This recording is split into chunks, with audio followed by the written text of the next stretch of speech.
Assalamualaikum warahmatullahi wabarakatuh. Kembali lagi pada pembelajaran spreadsheet mengenai penerapan rumus fungsi spreadsheet dalam bidang akuntansi.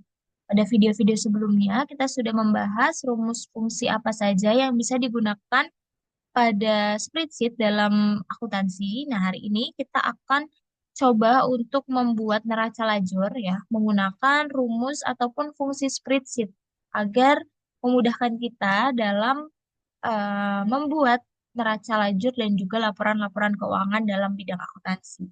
Oke, sebelumnya pastikan dulu kita sudah memiliki informasi-informasi ya, seperti jurnal penyesuaian, kemudian neraca saldo yang akan kita gunakan sebagai acuan dan bahan ya di neraca lajur ini. Nah, sebelumnya kita akan membuat dulu ya kop dari neraca lajur ini terlebih dahulu. Yang pertama, salon bahagia. Kemudian kita tulis neraca lajur ya. Neraca lajur kemudian per Desember 2023. Nah, pada neraca lajur kali ini kita akan membuat neraca lajur dengan 5 kolom atau kalau dijumlahkan dengan kolom debit dan juga kredit maka akan 10 kolom ya. Nah, kolomnya apa saja? Ya, yang pertama kita pastikan dulu membuat nomor akun. Kemudian nama akun jelas ya. Baru untuk kolom yang pertama kita akan membuat neraca saldo.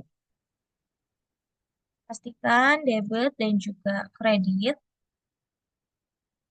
Selanjutnya setelah neraca saldo kita juga akan menambahkan kolom jurnal penyesuaian, debit dan juga kredit. Selanjutnya NSSP atau neraca saldo setelah penyesuaian. Kemudian laba atau rugi, ya debit dan juga kredit. Kemudian yang terakhir, kolom terakhir yaitu kolom neraca. Ya laba, mohon maaf, saya debit dan kredit. Oke. Nah, jika sudah kita edit dulu ya supaya informasinya terbaca dan bisa untuk mudah dipahaminya. Oke, kita edit dulu tiap kolomnya. Pastikan kolomnya benar-benar sudah 5 ya, karena kita di sini menggunakan yang 5 kolom. Oke, nanti masing-masing kolom akan punya em, rumus-rumusnya sendiri ya antara satu dengan yang lainnya. Ya, di sini untuk debit dan kredit, kalian pastikan ya semuanya sudah menggunakan fungsi accounting format number supaya nanti informasi keuangannya bisa dilihat dengan mudah ya atau dibaca dengan mudah ya.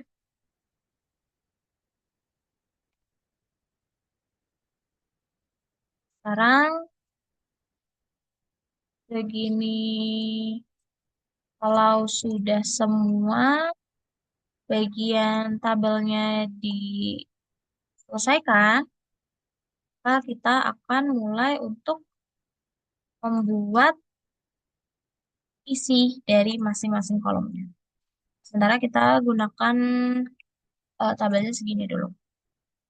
Oke, pada bagian nomor akun dan juga nama akun, kalian bisa copy paste langsung ya dari contoh kasus ya, ataupun bisa dari neraca saldo. Cuma kalau di neraca saldo ini kan kita bisa ada penambahan atau pengurangan dari akun gitu ya. Nah, di sini saya pakai yang dari neraca saldo juga bisa sih.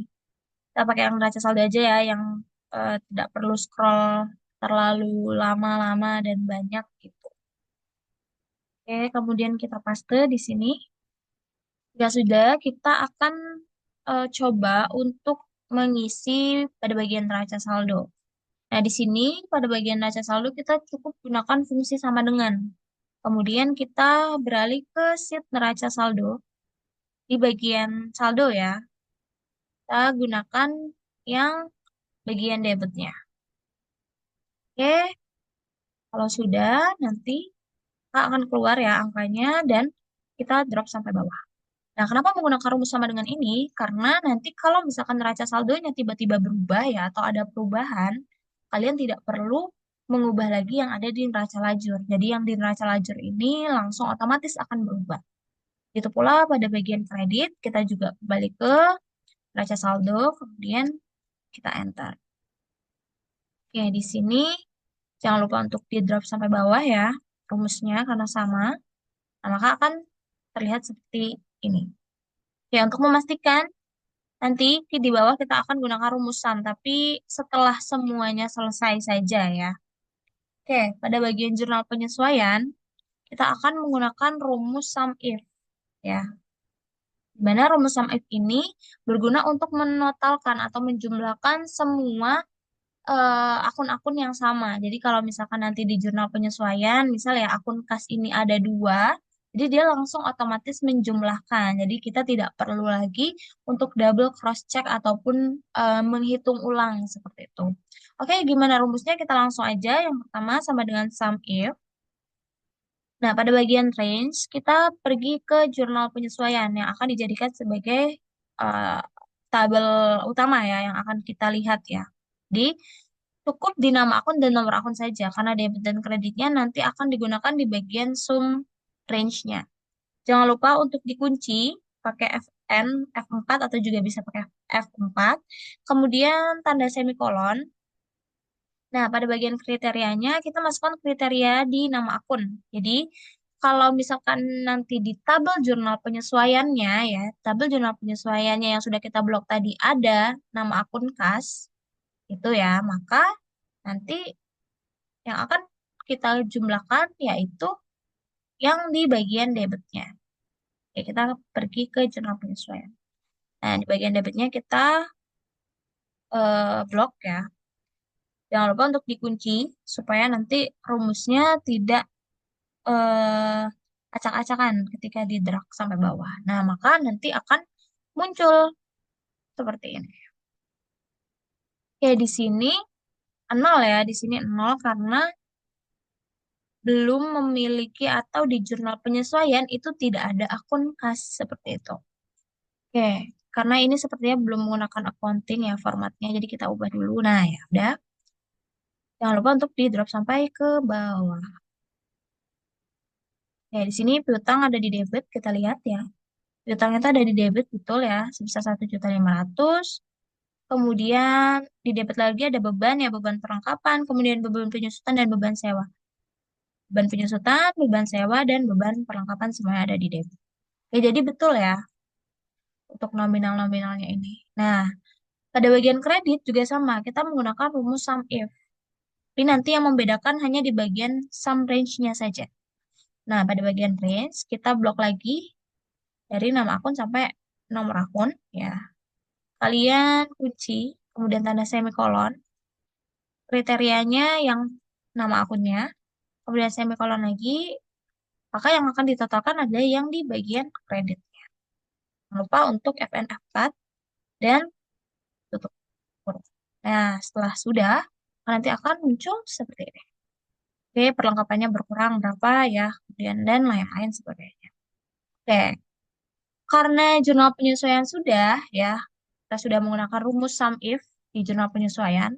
Nah, untuk neraca saldo setelah penyesuaian, kita akan menggunakan rumus yang berbeda, yaitu gabungan antara rumus if dan juga rumus or.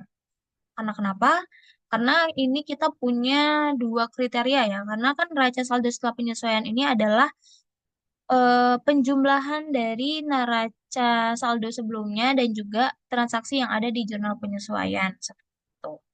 Jadi makanya kita harus menggunakan rumus yang sedikit lebih kompleks dibanding dengan kolom-kolom yang lainnya. Oke, langsung saja untuk caranya gimana. Yang pertama, kita gunakan if, kemudian kita gunakan lagi rumus or. Ada dua rumus. Nah, logika yang pertama, karena ini or, berarti harus minimal satu syarat yang terpenuhi ya. Kalau misalkan pakai N berarti dua syarat harus terpenuhi. Nah, logika yang pertama kita akan gunakan C7 atau bagian debit di neraca saldo jika ditambah ya dengan jurnal penyesuaian yang ada di debit atau E7, kemudian dikurang dengan yang ada di kredit, ya, itu kurang dari nol. Jadi kriteria yang pertama, kalau misalkan ya di neraca saldonya ini debit, kemudian kita tambah lagi yang di bagian jurnal penyesuaiannya juga debit ya, karena posisi sekarang di neraca saldo setelah penyesuaiannya debit, jadi yang kita perhatikan ada yang bagian debit.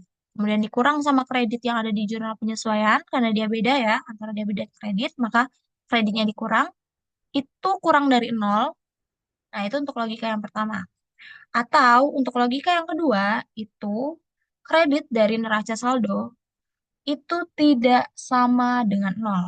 Cara penulisan tidak sama dengan nolnya yaitu lebih dari dan kurang dari nol. Jadi kalau lebih dari nol atau kurang dari nol itu secara otomatis atau spreadsheet yaitu mengatakan bahwa itu tidak sama dengan nol. Nah, ini logikanya sudah ada dua ya. Jadi kalau misalkan di kreditnya nol, tidak sama dengan nol ya.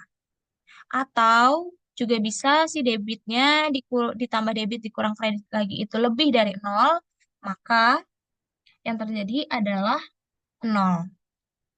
Jika syarat ini terpenuhi, maka yang ada di debit ini adalah nol.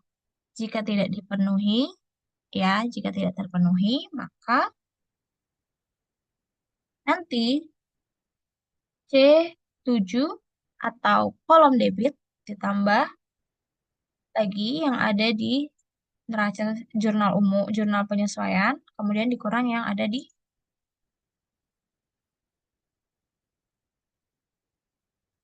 kredit jurnal penyesuaian. Oke, kita akan artikan dulu arti dari rumus ini ya. Jadi rumusnya ini, yang pertama kita harus memiliki kriteria, dua kriteria, yaitu kalau misalkan jumlah debitnya ya, intinya ya debit ditambah debit dikurang kredit ini adalah kalau debitnya kurang dari nol atau kreditnya yang tidak sama dengan nol, maka hasilnya nanti nol. Kalau misalkan tidak atau misalkan misalkan yang di debitnya lebih dari nol atau yang di kreditnya nanti lebih dari nol atau kurang dari nol, maka nanti dia minta dijumlahkan semuanya. Nah, kalau di sini kita lihat apa yang akan muncul. Nah, yang muncul berarti penjumlahannya ya. Penjumlahannya. Oke, yang muncul berarti penjumlahannya. Berarti di antara dua dari eh, kriteria tadi, ada yang tidak di tidak terdapat ya di dalam eh, informasi ini, yaitu yang ini, yang C7 ditambah E7 atau debit di neraca saldo ditambah debit di jurnal penyesuaian dikurang kredit di jurnal penyesuaian itu kurang dari nol. Of course enggak ya. Makanya dia ya ini yang keluarnya. Oke, jadi tinggal kita tarik sampai ke bawah rumus. Nah, kalau yang kredit ini juga sama, tapi kebalikannya ya. Kita pakai yang if, or. Oke, logika yang pertama itu adalah yang tentang kredit. Ya, pasti. Ya tadi, kredit di neraca saldo ditambah kredit di jurnal penyesuaian, kemudian dikurang sama kurang sama debit yang ada di jurnal penyesuaian. Kalau kurang dari nol, atau si debitnya yang tidak sama dengan nol, ini ya logikanya, maka hasilnya akan nol. Jika dia berbeda, atau jika dia tidak tidak benar ya si logikanya itu tadi, maka kita minta dia untuk menjumlahkan di bagian kreditnya. Tuh, karena ini kan bagian kredit ya, jadi fokusnya di kredit. Kredit neraca saldo, kemudian kita tambah kredit di jurnal penyesuaian, maka dikurangi sama debit yang ada di jurnal. Kenapa dia nol ya?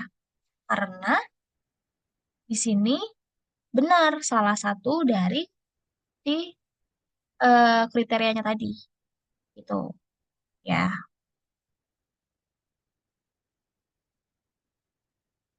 Ya. Oke. Nah, fokusnya adalah di bagian kreditnya ini ya.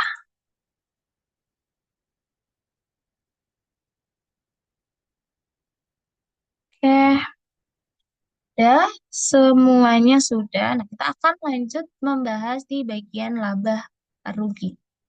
Nah, di sini kita akan menggunakan rumus if ya. If-nya cukup mudah ya. Cukup mudah karena ini bukan gabungan yang kayak neraca saldo stok penyesuaian. Jadi ini cukup menggunakan rumus if. Di mana rumusnya, oke, yang pertama kalian buat rumus sama dengan if.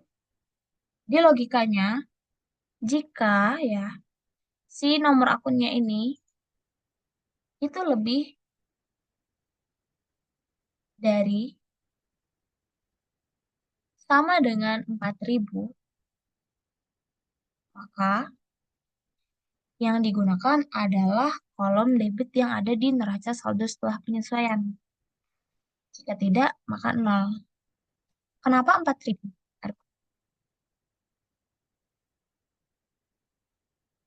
Ya, kenapa 4.000? Karena kalau kita ketahui ya, ada bagian nomor akun, itu untuk menunjukkan nomor akun yang berawalan angka 4 ya, atau bagian 4 ribuan gitu, itu biasanya untuk bagian pendapatan. Sedangkan di laba rugi yang di debit itu hanya bagian beban-bebannya saja. Nah, kenapa ini harus lebih dari 4.000? Kenapa tidak kurang dari 4.000 ya? Karena kalau kurang dari 4.000, kalian lihat ya di sini akun-akunnya adalah akun-akun punyanya neraca gitu kan. Akun-akun yang harusnya tidak di bagian laba rugi. Makanya dia gunakan rumusnya yang lebih dari sama dengan 4.000. Itu pula nanti kalau misalkan di perusahaan tersebut mungkin akan menggunakan nomor yang berbeda ya. Misal dia pakai strip 4 strip berapa gitu atau 4 titik berapa gitu. Tapi biasanya kalau yang saya ketahui untuk akuntansi itu untuk kode 4 memang digunakan untuk pendapatan. Begitu pula kode akun yang satu biasanya untuk aset gitu kan. Kalau yang dua itu biasanya untuk utang dan lain sebagainya. Oke, kita lanjut drop sampai bawah. Jangan lupa. Oke, kita lihat ya. Nah, ternyata yang di debit itu ada ya pada bagian beban-beban. Dia yang di kreditnya kita juga sama pakai if. Sama kayak tadi, sama persis. Lebih dari sama dengan akunnya ya, akunnya dulu, kemudian lebih dari sama dengan 4.000, kah dia ambil yang kredit. Kalau tidak, maka nol. Kalau dia tidak lebih dari sama dengan 4.000, maka keluar di bagian pendapatannya. Nah, kita lanjut lagi di bagian neraca ya. Ini sudah hampir selesai. Bagian neraca kita akan menggunakan rumus yang sama yaitu rumus if. Tapi bedanya nanti di bagian nomor akunnya gitu ya. Yang pertama kita akan gunakan rumus if ya. Sama dengan if, buka kurung, nomor akunnya itu kurang dari 4.000 ya. Alasannya seperti yang tadi sudah saya jelaskan. Maka kita gunakan yang di debit NSS. Tidak makan nol. Oke, oke. Terus kita drop sampai bawah ya.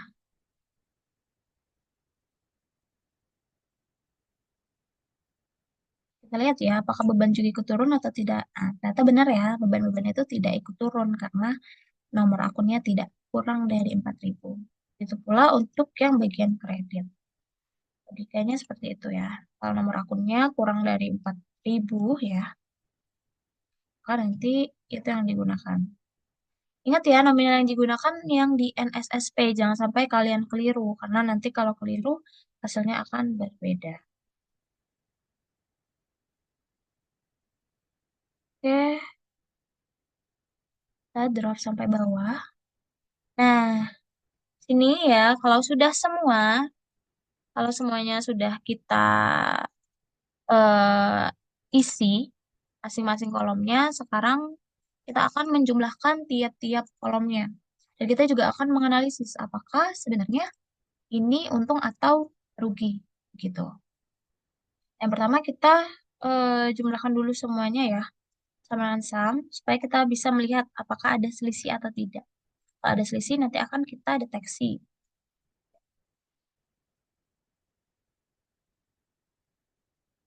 Oke, sini sampai ujung ya.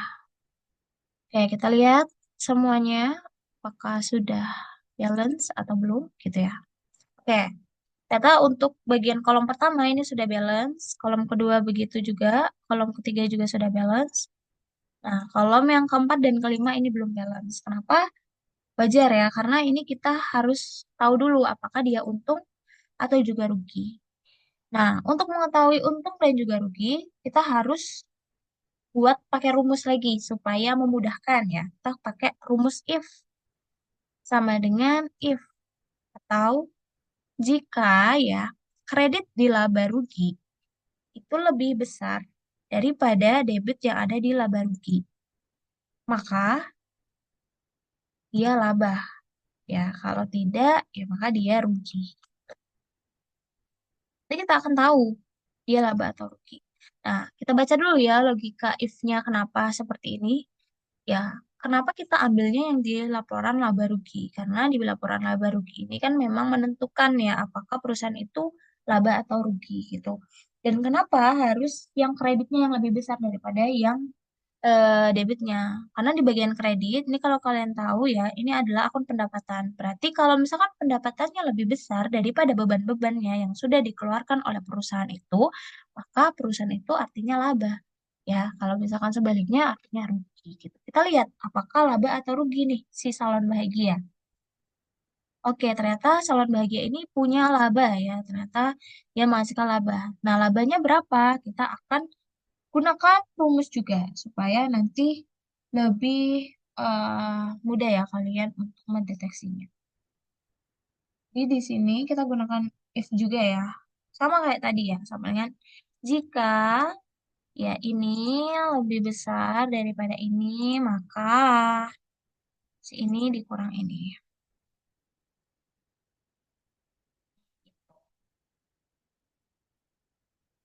Tidak, maka nol. Oke, sudah. Aduh, salah-salah. Oke, begitupun untuk yang di bagian ini. Kita lihat yang lebih besarnya yang mana ya. Nih. Ini if ini besar daripada ini, maka ini dikurang ini. Oke.